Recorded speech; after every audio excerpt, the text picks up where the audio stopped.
اور بے شک ہم نے حصول نصیحت کے لیے قرآن کو آسان کر دیا ہے، تو ہے کوئی نصیحت حاصل کرنے والا؟ بسم اللہ الرحمن الرحیم۔ السلام علیکم ورحمۃ اللہ وبرکاتہ۔ تو ساتھیو، آئیے تجوید سے قرآن سیکھیے۔ کیسے ہیں سب آپ؟ امید کرتی ہوں آپ سب خیریت سے ہوں گے۔ اللہ تعالیٰ آپ سب کو صحت اور ایمان کی بلندیاں عطا فرمائے، آپ کی طرف بڑھنے والے ہر شر کو خیر میں بدل دے، اور اللہ تعالیٰ ہمارے شر سے دوسروں کو محفوظ فرمائے، آمین یا رب العالمین۔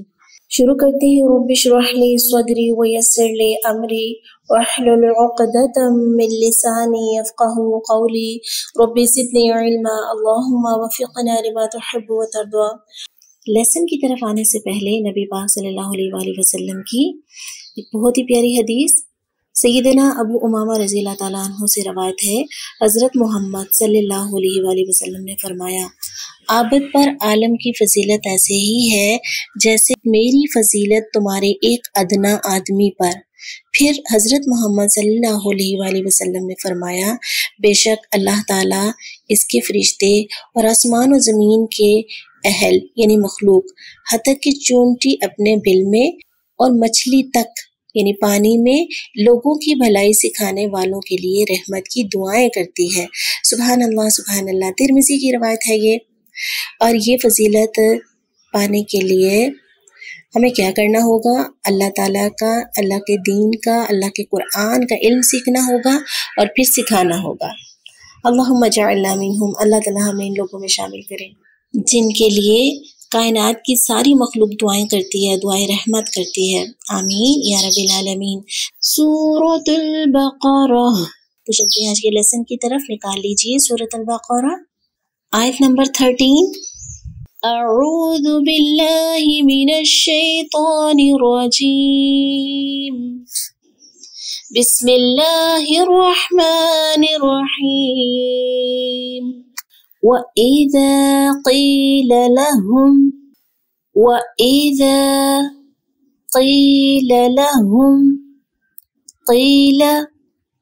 لَهُمْ آمِنُوا، کھڑی زبر کو ایک الف کے برابر لمبا کرتے ہیں، آمِنُوا کما، بڑی مت ہے تو تھوڑا زیادہ کھینچیں گے، کما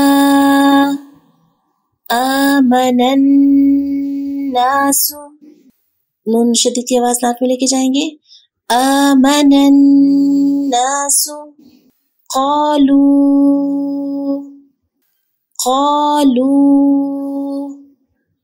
انؤمن نہیں کریں گے، حمزہ کو لمبا نہیں کریں گے، انؤمن، آخری حرف کی حرکت کو بھی کنٹرول کریں گے، نو نہیں کریں گے، نو، کما آمن السفہاء، کما آمن السفہاء،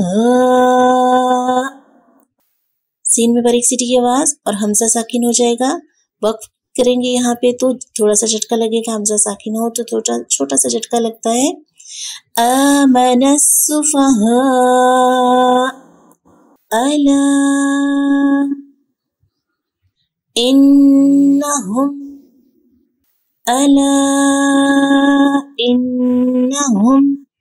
هم السفہاء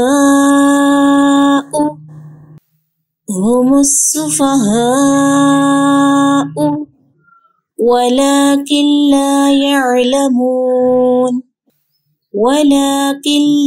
يعلمون، یعلمون، عین کا مخرج آپ نے پڑھا نا، وسط حلق زیادہ ہوتا ہے، فنگر رکھیں گلے پر، یعلمون ولكن لا يعلمون۔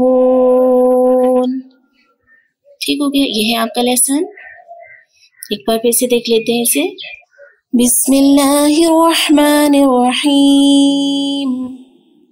وَإِذَا قِيلَ لَهُمْ آمِنُوا كَمَا آمَنَ النَّاسُ قَالُوا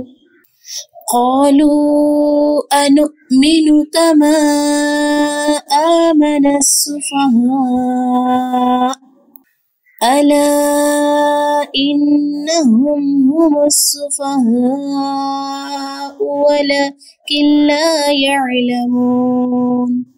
آج کا لیسن کمپلیٹ ہوا الحمدللہ۔ تو ساتھیوں اب باری ہے قرآن قاعدے کی۔ ہم مخارج دیکھ رہے تھے اور ہم نے دیکھے حروف حلق کی۔ حلق سے ادا ہونے والے حروف 6 ہوتے ہیں، حمزہ، ہا، عین، ح، غین، خ۔ آج ہم دیکھ رہے ہیں قاف۔ دہرائیے میرے ساتھ، قاف، قاف، قاف۔ یہ ہے نقطوں والا قاف، ٹھیک ہے، جس کے اوپر نقطے ہوتے ہیں۔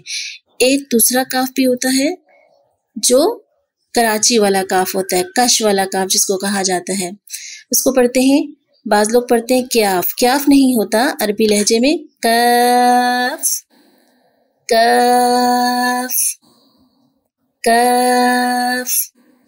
قاف اور کاف میں کیا فرق ہے؟ قاف نقطوں والا قاف پر کر کے پڑھا جاتا ہے، موٹا کر کے، اور کاف فلیٹ ہونٹوں کے ساتھ باریک کر کے پڑھا جاتا ہے، لائٹ حروف میں سے ہے۔ اور یہ دونوں زبان کی جڑ اور تالو سے ادا ہوتے ہیں۔ قاف نقطوں والا قاف لکھیے، کوے سے متصل، یہ چھوٹی سی زبان اندر جو نظر آ رہی ہوتی ہے اس کو کوا بولتے ہیں۔ کوے سے متصل یعنی جڑا ہوا، زبان کا جو حصہ ہوتا ہے۔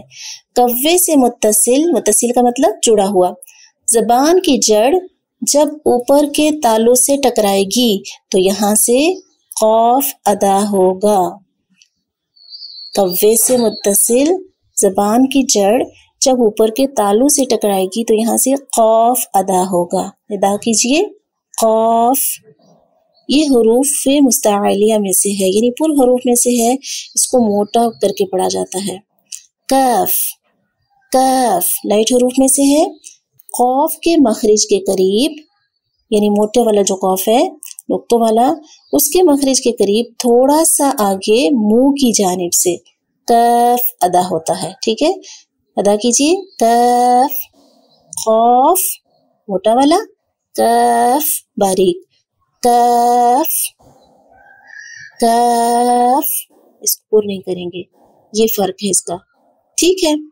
تو ساتھیوں یہ ہے آج کا لیسن آپ کا، اس کو اچھے سے پڑھیں، سمجھیں اور اس کو اپنی نوٹس بھی بنا لیں، آپ کے لیے صدقہ جاریہ بنے گا، انشاءاللہ آپ کو یاد بھی رہے گا، ٹھیک ہے۔ اپنا بہت سارا خیال رکھیں۔ جزاکم اللہ خیرا کثیرا فی الدنیا والآخرہ۔ سبحانک اللہم وبحمدک، نشہد ان لا الہ الا انت، نستغفرک ونتوب الیک۔ السلام علیکم ورحمۃ اللہ وبرکاتہ۔